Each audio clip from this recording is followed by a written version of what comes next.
Hi there, welcome back to my channel. So in this video, I'm going to take you through exponential functions. So we've treated different types of functions. We treated the algebraic, the rational functions, polynomial, and the others in the previous video. So in this video, we continue from exponential functions.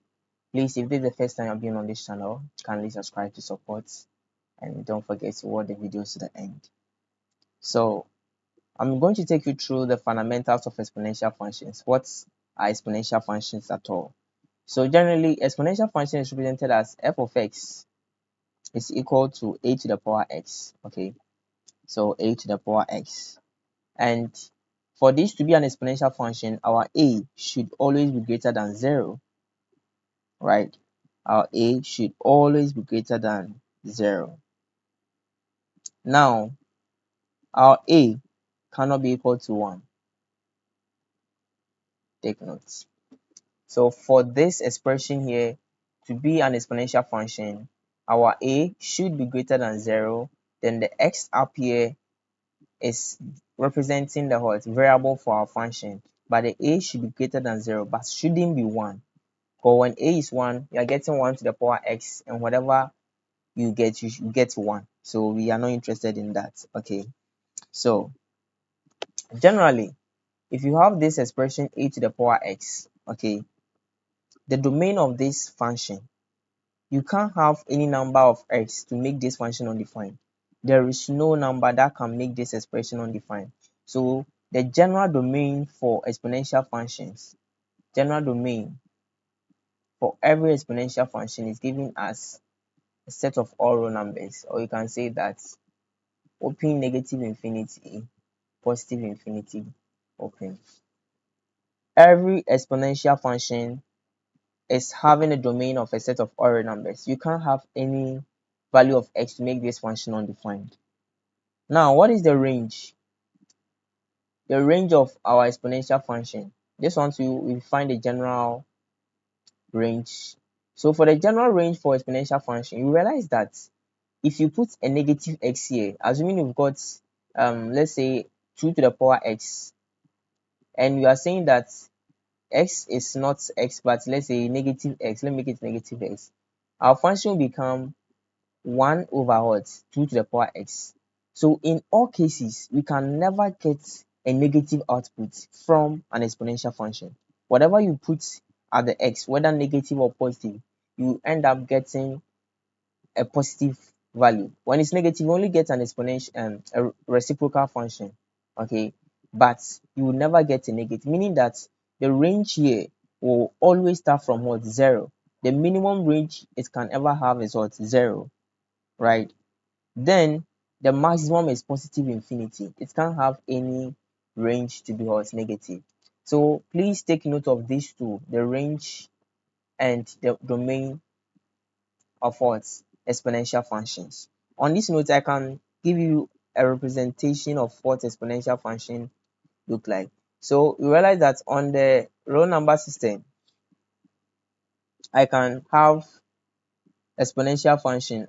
So let me give some examples here. You can have something like 2 on 3 all to the power x.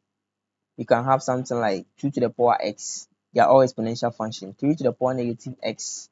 You can have something like e to the power x, which is the Euler's number. Okay, Euler's number. So this is a special exponential function used in mathematics.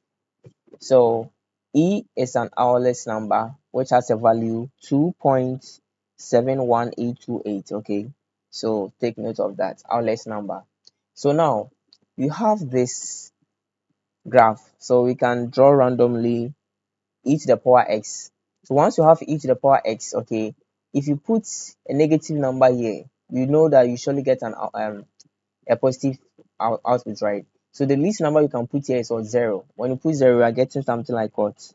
So let's say when you start putting negative infinity, you are going to get 1 over e to the power what? Infinity. When I put negative infinity here, when s is equal to negative infinity, I'm going to have 1 over what? E to the power, and this will give me 0, right? So meaning that my e to the power x will start from negative infinity And when it's coming from negative infinity, it will be lying. Let me use a. When it's coming from negative infinity, it will be lying on the 0. Okay, because it will be 0 when it is coming from negative infinity. Then it will be increasing till infinity. Take note of that. E to the power x. Once it starts from negative infinity, and which will give us 0. So it will mean 0, and it will be increasing to what? To be increasing to infinity. Then when you have a graph of, let's say, e to the power negative x, that one, when you put infinity, that is, when you put something like negative infinity here, already it's e to the power negative x. So for e to the power negative x, when I put negative infinity here, I'm going to get e to the power infinity. So meaning for negative infinity, you are going to get infinite what? Values. But for positive infinity, then you're going to get what? 1 over e to the power infinity, giving me 0. So what this implies is, if I want to draw the graph of e to the power negative x, then I will start from what? Infinity on the negative side. Because for negative infinity, I'm going to get an infinite numbers. Okay. Then for positive infinity, it will remain 0. Okay. So let me do this very well so you understand what I mean.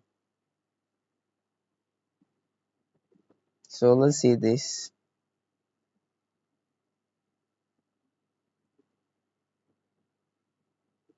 So this become e to the power negative x. So as I said, once you are coming from negative infinity, e to the power negative x will be approaching infinity. But as you are going to positive infinity, it will be turning 0. But e to the power x itself, when you are starting from negative infinity, will be 0. Then as you are approaching the top infinity, it will go infinity, positive infinity. So thank you. This is all I have for you in this video. Kindly like, share, and also subscribe.